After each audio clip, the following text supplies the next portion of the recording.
What's up guys, this is your chef Jasbir and welcome to the TheFoodXP kitchen. Today I am going to make my all-time favorite choco lava cake from Domino's. Yes, we are going to make a copycat recipe of Domino's choco lava cake.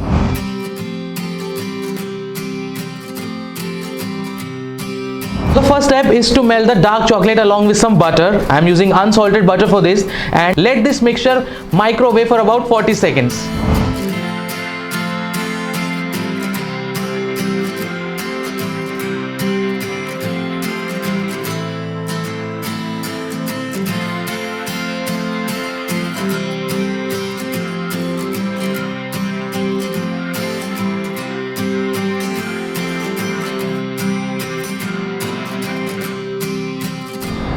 So our wet mixture is ready, so it's time to add a dry ingredient. So I am adding refined flour with the addition of some salt.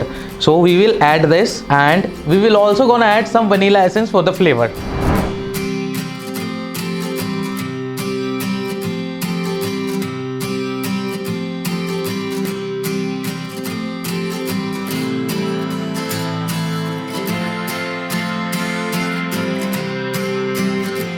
Now it's time to preheat your oven at 180 degrees centigrade, and along with that I am going to line my ramekin dish. I am using this ramekin for the making of lava cake. You can use that mold as well, but I am using this, and this is very helpful for the choco lava cake.